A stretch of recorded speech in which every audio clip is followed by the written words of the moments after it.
¿Cómo les va? Ustedes recordarán que en el episodio anterior les hablé de cómo estaba polarizada la sociedad argentina actualmente en dos populismos, uno pro Estado como es el kirchnerismo y el otro pro mercado que podemos decirle mileísmo o los libertarios, y cada uno de estos populismos tiene su propia mirada de la situación social, económica, en el cual basan sus relatos.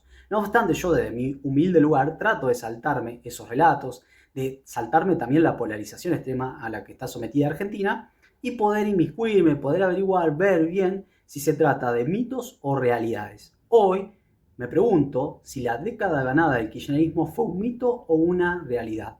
Como recordarán, Néstor Kirchner asumió el gobierno nacional en el año 2003 luego de una gran crisis, de una explosión social, económica, que sufrió Argentina a fines del año 2001, y eso llevó al gobierno interino de Eduardo Duhalde, quien venía en representación del PJ, del peronismo nacional, pero que había hecho un acuerdo también con Alfonsín, el radicalismo, la UCR, para poder gobernar Argentina y sacar de esa gran crisis que había sumido, había hundido a nuestro país.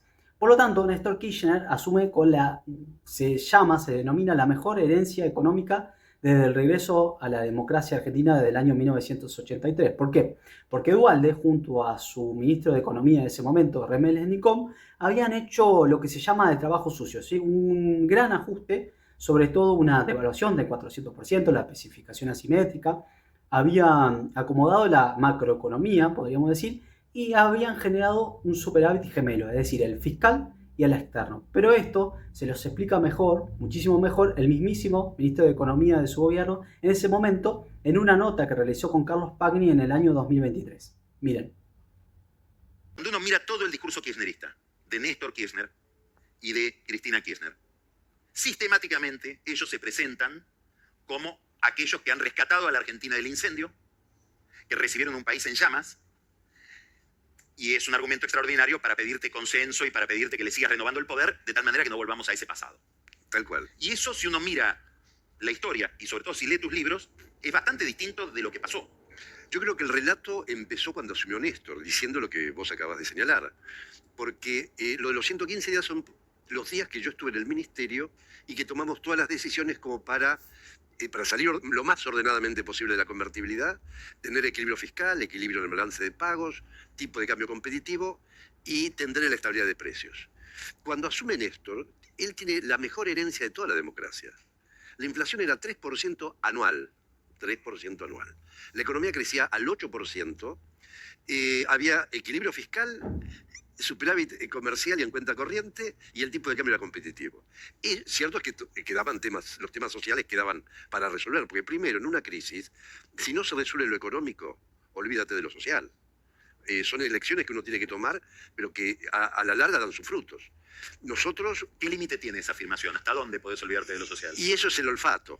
Eso uno va relojeando, pero lo cierto es que si uno hubiera hecho lo que se hicieron en otros programas de recuperación y estabilización de la economía, yo creo que no hubiéramos hecho ni lo uno ni lo otro.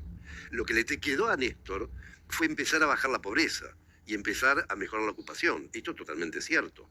Pero el corazón de la economía ya estaba funcionando a plenitud. Tal como lo dice la misma nota, Remelenikov, Néstor Kirchner tenía que mejorar la parte social, ¿sí? Es decir, por ejemplo, el 50% de pobreza que había heredado, sobre todo de Eduardo Duhalde luego de esta crisis del año 2001, Néstor Kirchner logra bajarla al 30%, o por ejemplo el desempleo que se había desescalado, se había subido en la década de 90 al 22%, él logra bajarlo al 9%, también logra mejorar, recomponer mucho los salarios, sobre todo en los sectores más postergados, los docentes, también los ingresos de los jubilados, los discapacitados, también reestructuró la deuda y le pagó al FMI, que quienes son más críticos de este organismo internacional, financiero internacional, dicen, bueno, cuando tenés una deuda con el FMI perdés soberanía política e independencia económica, entonces, bueno, sacarse encima al FMI para esta mirada sería recuperar soberanía política, bien, para poder también trazar las políticas económicas. No obstante, de haber recibido este elemento endógeno que sería el trabajo sucio, el ajuste que hizo Duhalde, que de hecho le valió protestas sociales y no poder presentarse a su elección en el año 2003, por lo tanto buscó un heredero político que fue Néstor Kirchner y él después digamos, lo desconoció y nunca reconoció esto de haber sido su heredero político y también de haber recibido esta herencia económica, Néstor Kirchner también hereda un boom externo, es decir, un elemento exógeno que había llevado el crecimiento de Argentina. En ese momento se decía que Argentina crecía a tasas chinas y que fue el boom de las commodities, sobre todo de la soja. Como ustedes sabrán, Argentina es un gran productor de soja y en ese momento muchos países emergentes habían empezado a aumentar su demanda, ¿sí? Porque habían mejorado también su economía y comenzaban a demandar mayor cantidad de alimentos, de cereales, de soja, principalmente China, que había ingresado recientemente, fines de 2001, principios de 2002, a la OMC y ya empezaba a comerciar de manera estable, de manera formal, con todos los países del mundo, principalmente, como digo, con Argentina por el lado de la soja. Ahora viene la segunda etapa de este análisis, y que son los dos gobiernos de Cristina Fernández de Kirchner. Como ustedes sabrán, asumió en el año 2007 y termina su segundo mandato a partir del año 2015. Bueno, Cristina también recibió una muy buena herencia económica, podríamos decir, con esos dos superávit gemelos. No obstante, ya se habían empezado a notar algunas alarmas económicas, como por ejemplo la inflación, que había sido ignorada por el gobierno de Néstor Kirchner, y por lo tanto, luego después Labaña, por este tema, Roberto Labaña, quien había sucedido a Rem Lenikov, en el gobierno de Cristina se va, renuncia. Bien, entonces ella tiene no solamente un elemento interno, que son los problemas internos, sino también un elemento exógeno, un problema exógeno, que es la crisis de las hipotecas subprime, que se llama en el año 2008, una crisis financiera global que se expande por todo el mundo. Quiebra la Lehman Brothers, ¿se acuerda usted? El banco, la Reserva Federal de Estados Unidos salió a rescatar los bancos, el Banco Central Europeo también salió a rescatar los bancos para que no quiebren. Por lo tanto, Argentina tampoco fue ajena a esto y empezó a sentir esa crisis. También la boom de las commodities se empiezan a desinflar, se empieza a bajar, sobre todo a partir del año 2011.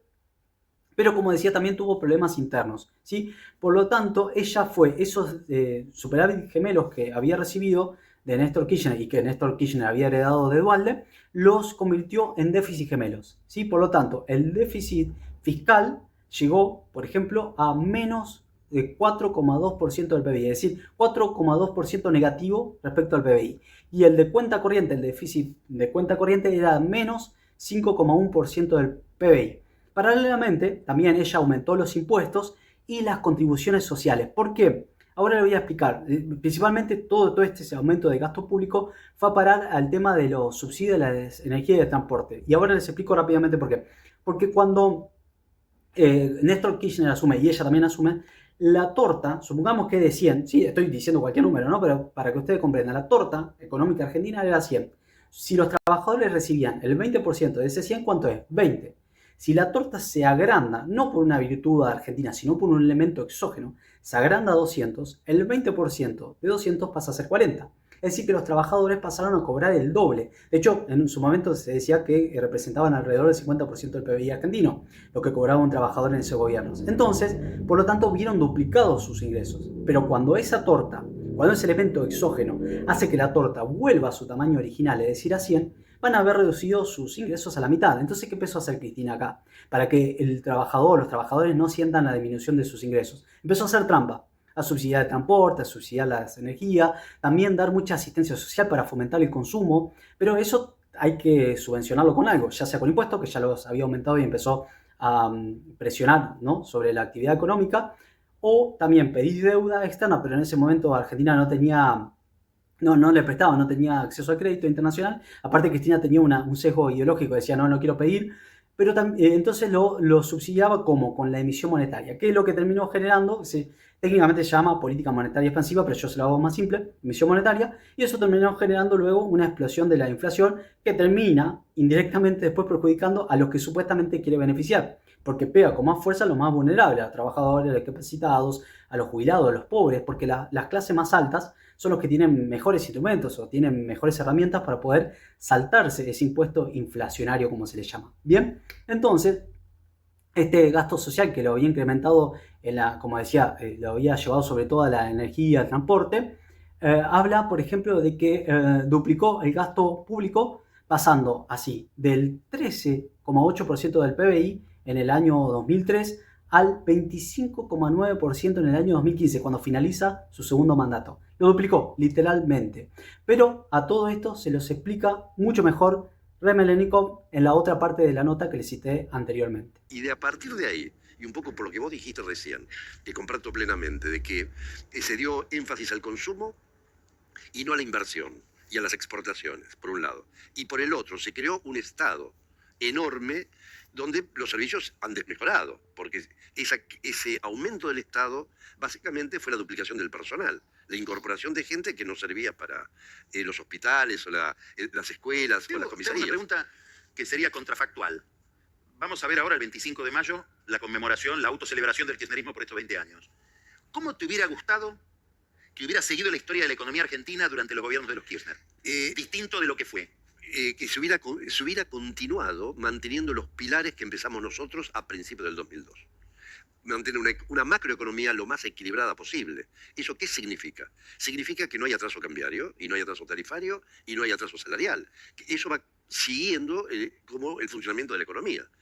Y que el Estado hubiera mejorado en términos de transformación y prestado mejores servicios. Y se hubiera dado énfasis en la inversión, para que la macroeconomía sea sustentable. Si no hay aumento de la inversión, de la capacidad productiva, la macroeconomía choca, demanda contra oferta y aumentan precios. Todo lo que pasó después va en contra de lo que empezamos a hacer en el 2002.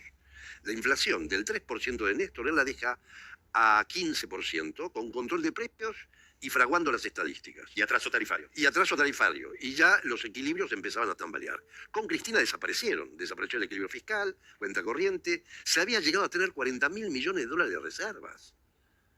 Se empezó a perder la competitividad cambiaria y la inflación terminó en 25% y la pobreza, que había bajado al 25, subió con Cristina al 30. Vino Macri, la pobreza subió al 35 y la inflación al 50.